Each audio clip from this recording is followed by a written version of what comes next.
Welcome to today's episode of the Sharon Cliff podcast. And today I have Clare Cui. And Claire, welcome to the podcast. Tell the listeners a little bit about who you are and what it is that you do. Oh, it's so great to be here, Sharon. So, I am a sales coach who helps solopreneurs, online coaches, consultants to close more sales without being pushy so they can confidently stand in their value and get clients again and again. Love that. And when I was, obviously you reached out to me about, coming onto the podcast because you'd heard a few of the episodes. And when I sort of heard your story and your journey, I was like, yes, you've got to come in. I think you've got so much to offer. And I think so many of the listeners will relate to your story. So Claire, you talk about your journey where, you were at a point in your life where you were scraping to be able to pay for dinner. And I know that over the last few years, like everyone's, been under a lot of strain, and there's a lot of us, in that situation before the last couple of years have happened. So I want to know about, what were you going through? What was your mindset like when you're at that point where you're going, I don't have enough money to pay for dinner? Right. And that wasn't just for that dinner. I mean, I was essentially really struggling to pay my bills. I was paycheck to paycheck isn't even what I would describe. It was like just hand to pocket. I could just barely survive. And the reality of that was, if you go onto my Instagram at Clare underscore Cui, if you scroll keep scrolling. I used to be in the fitness niche. I was a strength coach and yoga teacher, and I was very well renowned. I was a Lululemon ambassador. I was a writer model for Yoga Journal, which is the international yoga publication. I was the only female head strength coach in Denver public schools, which is like the main school system here in Colorado. And even though I had all this cred, I was struggling. And the reality was, I just didn't know how to sell. I didn't know how to talk about what I did. I didn't know how to communicate the value of people working with me. And that moment, I actually remember that dinner very well. I was with some friends, and I was on a tight budget. I sat down and I just shoved my mouth full of the free bread, and I just felt I didn't want to be left out. And yes, I was at the dinner, but I felt left out. I felt left out because I wanted to enjoy dinner. I wanted to be able to feel the freedom of choosing what I wanted on the menu. And I remember sitting there and just the check was coming, and I felt this just deep disgust. That's really what I felt. I was so disgusted with where my life was. And I actually blessed that moment of disgust. We have to kind of feel that way in order for us to really transform. Like, unless you've gone through a really bad breakup or just had somebody just romantically treat you kind of badly, I think there's a moment of feeling disgusted that allows us to the fire gets lit. We are like, okay, something's got to change. And for me, that was investing in a business coach. It was in learning marketing. And for me specifically, I was already marketing, quote unquote. I was teaching a lot of yoga classes. I was in front of a lot of people. The missing gap for me was learning how to sell. And I know, me personally, as a yoga teacher, there's a lot of ickiness. There's a lot of, oh, I'm spiritual, I can't learn how to sell. I should do this stuff for free. And now that I've evolved and I've learned, I think spirit, God, divine, however you describe the force that's in all of us, it doesn't want us to struggle. No. There's no pride in struggling, and abundance, and spirit wants us to have abundance. So that was my big realization. Yeah, for sure. And I think you spoke about there, in business in general, but as females in business, we don't know how to communicate our value. That is a big struggle. So before we, sort of work out how you actually shifted, because obviously the shift for you was that feeling of disgust and going, well, I don't ever want to feel like this again. I want the freedom of choice. But so obviously that was that, that acknowledging, okay, I don't want to ever feel like this again. I need to make that shift. Before we go into what actually shifted, and because you spoke about getting a business coach, how did you then be able to invest in a business coach when you're at that point where you couldn't pay for dinner, you were eating bread, but you're investing Right. in a coach? So like that's a big shift to be able to invest in yourself mentally, to be able to go, well, I'm going to invest in myself, but also financially. Right. Well, how I did that was, number one, I had a conversation with my coach. Like I came across this, and I don't know if they're still in business anymore, but it was that sales conversation changed my life. I mean, this is so much of that is the conversation has impacted and changed the course of how I now impact other solopreneurs and coaches. And so how I did it was, I was receptive, I was open. And it was because I was disgusted. I was like, hey, something's got to be better than what I've been doing and trying to figure out on my own. And okay, so I did not have a quote unquote, I'm using like my quotation fingers, I did not have the money in my perception of like what I thought was in front of me. And the truth was, what I saw in front of me was my limiting beliefs. My limiting beliefs were making me think that I didn't have the money. And I'm just gonna like say that one more time, because some of you out there might be experiencing the same thing, where our beliefs are running the show. Our limiting beliefs are dictating what we think we see. And so when she laid out the price of the program, I was like, I can't afford that. And when we started talking more about what that really looked like, the reality was, I was like, well, I could open a credit card, but I just don't do that. And FYI, if you want to have a business, what financial institutions look at is your credibility. Like, you actually need business credit. And so I was like, okay, well, all right, I guess I could do that. I also had money in savings. I had gotten a big bill from the IRS to owe taxes. And I was like, okay, so somebody gave me some advice to just put money away and not touch it. And so I had made this agreement with myself that I was not going to touch this money, because the big, bad, scary man, if I don't pay my taxes or whatever, is going to knock on my door and they're going to cart me away. So when I started to poke holes in my limiting beliefs, when I started to actually question my limiting beliefs, when I started in that, and if we were to just say it, that's like spiritual practice, is to look at our limiting beliefs and question them. So, and they get built from all kinds of places, right? So somebody on the playground says that you're fat, and then you go around with this belief your whole life thinking that you're fat. How we break through that is by poking holes at that belief, right? So I started poking holes at what I thought I was believing. And the reality was, I had more access to move myself forward than I was willing to look at, because I was in the comfort zone. And it was massively uncomfortable to think outside the box. But my transformation of going from a 14K a year for many years into 14K months, was that act of being willing to get out of my comfort zone, which means questioning my beliefs. That's how I did it. Yeah.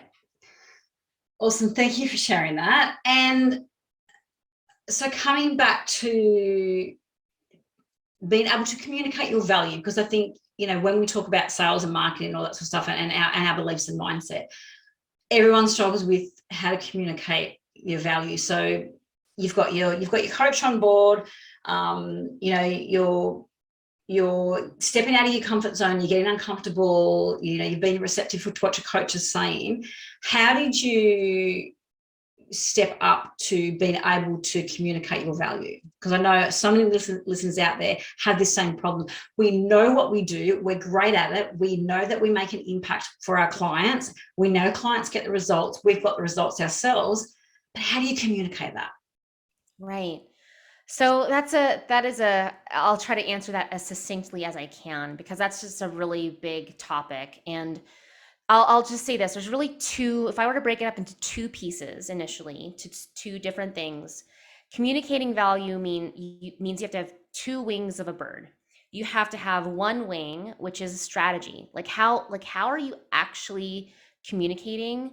Like, what are you conveying in a conversation? Like, what are you saying? What are you not saying? What are you saying too much of? What are you saying too little of? So there's actually ways to communicate, right? I'm one of the ways that I teach clients is a deeper level and layer of active listening. It's like deeper processing and mirroring with a client. So there's how you do something, and then there's also, I know you as a coach and some of your other listeners can relate to this. It is mindset.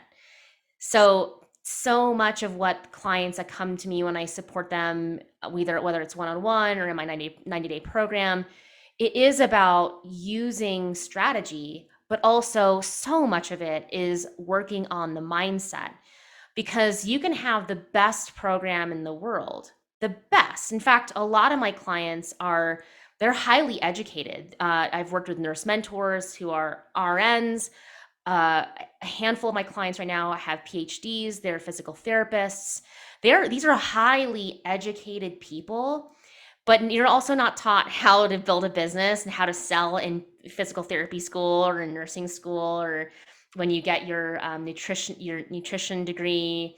Um, and communicating value does mean that you have to have the right mindset, that you aren't necessarily like the end all be all, but you have to have the confidence to know that your gift, your education, your wisdom, your talent can at least move your client or point them towards the next step. It's not your job to make them take the next step. That is way too disempowering for our clients. They get to take the next step in their journey. You can just say, I would suggest putting your foot here. And so a lot of what I notice when I work with my clients is it is about understanding there's a strategy, right? There's a strategy to that. That's one wing. And you also have to have the right mindset around why should they listen to you? Talk about you spent, when I just had this conversation with my physical therapist the other day, who's my client, they spent years getting their degree. They spent years, blood, sweat, tears to get this expertise. Yes, you deserve to get paid and have the confidence in saying you can help somebody. Yeah. Yeah. Well, I definitely agree with mindset. It is so much more mindset than it is strategy. And I also agree with you when you say, as a coach, coach mentor, you can give them all the guidance and do everything, but you can't actually take the step for them. They need to be empowered and have the confidence to do that themselves. It's like, you can lead a horse to water, but you can't make it drink. So, and that's the role as a coach, that people think that we're going to do the work for them or we're going to get that. No, you actually need to get it. So, right. The next thing I wanted to delve into. So, obviously you've got the coach on board. You've had, you've sort of gone through that sort of transformation yourself with your mindset, and you're starting to make that shift. You're taking the action. You've got the strategy. How did you actually go from earning that 14,000 a year, 14K a year to 15K a month? What was the main thing that was the biggest shift for you? Right. I mean, it's interesting too, because I look back at that person. I'm like, wow, that just seems like it was so long ago. It feels like it just might snap my fingers and I'm here. But the reality is, there was a lot in between that space. And so what happened was I was crystal clear that I needed and wanted to master sales. It didn't matter. What I realized, and I was watching some of my peers putting so much effort into marketing and trying to get, a bigger following and more likes. And I was like, that just seems like a waste of energy, because I just need one client. And for me, when I was at the time charging $3,000 was like that, I was like, if I could just get one client a month, that's I'm set. I'm so set. I am living big. When you're making $14K a year, $3,000 a month is holy shit. We're going to So, have bread, we're going to have right. oysters, champagne. Right. Yes. Open up the champagne, honey. So, I was like, okay, well, if I was like, I just need to get one client. I don't need to market to the moon and back. I just need one stinking client. And then I realized, oh, I don't have to attract a lot of people if I know how to sell. I was like, oh my gosh, this is like mind blowing for me. So I just gave everything I had. I started reading books. I like when my coaches were teaching me about sales, I was like writing down notes frivolously and furiously, not frivolous, what did I say? Furiously writing down notes. Yeah, whatever. And I just realized that sales are the key. That's the key. Like you could be the best marketer and still not know how to convert. You could have a huge following. And now it's kind of ironic. Now when I work with other like bigger 7-figure teams that are amazing at marketing, and they come to me for me to train their sales teams, and I'm like, oh, your people aren't converting. Well, no wonder. All this amazing marketing and you have this huge following, but your people aren't converting clients. So now like having this different level, I could understand even at that time I was like, I just need one client a month would change my game. That's what changed. I just made the decision. I decided I need to learn how to sell. This is a skill that's not going to go away. This is, if I want to make money, that selling is how you make money. That's it. That you need the transaction to actually have a business. Because if you don't sell, you just have a hobby. Yeah. It's like what I tell people. So that's what changed was my decision and being willing to learn the strategy. And I started just day by stinking day changing my mindset around money. Yeah. And around sales. Yeah, absolutely. And obviously now we've got the sales coming in, and when we start to look at strategy and marketing and get into the sales side of it, we often step into the masculine side. And I find a lot of the conversations that I'm having with clients and with other guests on the podcast is we're really trying to step back into that feminine side. So how do you, as an expert in sales, how do you bring that feminine side back into sales? Right. So, and I will totally hands down agree that there's a lot of, and this is the society that we're in right now. We are part of a very, there's a patriarchy, right? Women are now starting to get momentum and we're being seen. Of course, we're taking some major hits. It's like 2 steps forward, 1 step back. It feels like a lot. But what I will say, and I also just want to be clear, I'm not dogging men. Like there's divine feminine, there's also divine masculine. And this is not her versus him, because the reality is we actually have feminine and masculine qualities and energies. I wouldn't even say qualities, energies inside of us, the yin and the yang. If I were going to go Eastern medicine, the spiritual realm is more like energy. We all have those energies inside of us. And so what's been taught to us is more of like, like, oh, just get out, get the cash. And like, if you've ever walked onto a car lot, like there's not a lot of women on there. It's like, you may as well cut a vein open and gone swimming in the Great Barrier Reef. Like you're just, good luck. So I think there's been a shift now, and there is a definite shift in people learning how to communicate better, how to actually, and when I say I teach in the feminine way, it is about creating alignment. It is about being with that person, not being dragged down into their story or like going into the muck with them, but holding space with them and putting options in front of them, giving them the full choice. Because I think the masculine model is like, this is the way you do it, A, B, C. And the way that I like to teach sales, there is some masculine energy in it. Like there's strategy. The masculine loves to know, like, if you talk to my husband, he's like, he's he's also a Capricorn. He's very structured. I mean, it's he spends his day organizing and cleaning, and that's his jam. And I like to look at the mixture of both. Like you need to have some flow, some empathy, compassion, and also help to guide somebody to what's their choice? Like what would they like to do?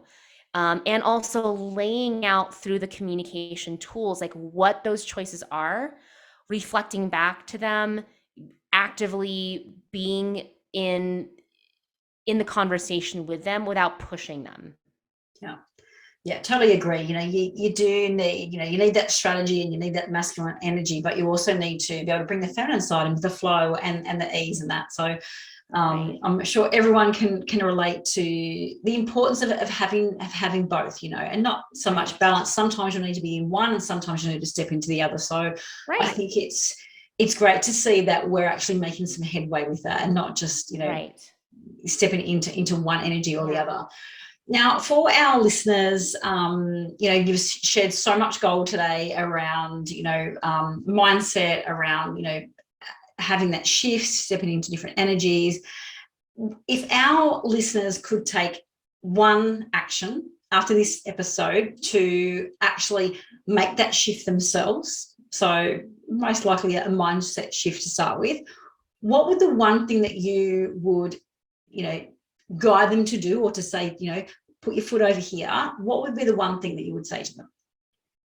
Right. So I want to give the two wings of the bird here. So the first thing I'd suggest, the strategy that they can do right now today is to start a conversation. I guarantee if I gave you a pen and paper and said, if you don't write down 5 names, I'm going to put your feet in the shark pit.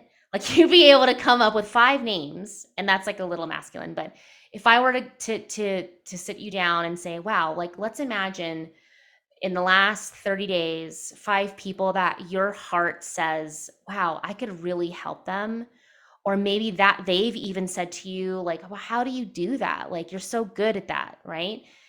I guarantee you could come up with at least 5 names.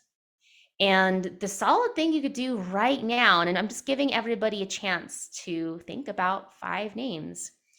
When was the last time you started a conversation? Did you get curious with them? So the strategy is, I would suggest, is to get curious with people. Where are they at? What do they want? What's in the way? And start the conversation there. I guarantee there's pay dirt underneath Yeah. that. So that would be one thing that they could apply today. And the other thing is around just also, since you got that paper out, take a moment and give yourself your due credit. Like, why are you an expert?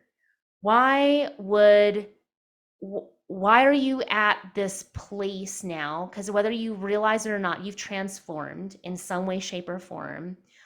What is a celebration or a win from your transformation that is exactly what your client wants? Because so often our mess is our message. The Yeah. thing that like we are, we have overcome, survived, moved through is part of what we talk about. Um, Guess what? I teach women and coaches to communicate their value so they can start making sales. When I was making 14K a year, you better believe I did not value myself. And I sure as heck did not communicate my value. Yeah. So a little bit of both. I just love how you just said that, your mess is, in becomes your message. Like, I love that. So thank you so much, Claire. So thank you so much for being on the Sharing Cliff podcast today. I will share the links in the show notes to your socials, to your website and your Instagram, so that if any of the listeners out there want to connect with you and hear more about your journey or work with you, they can do that. So thank you so much for being on today. Oh, my pleasure. And if your guests would love to come, I have a free training coming up. It's my signature training, How to Hear Yes Without Hesitation.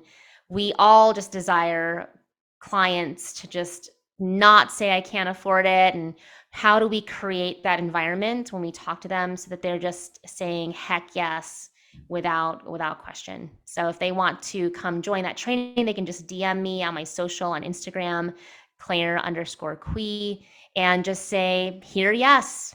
And I'm happy to invite them to that next training. Okay, sounds amazing. I might have to join that too. Yeah. Okay, thank you so much, Claire. Thank you.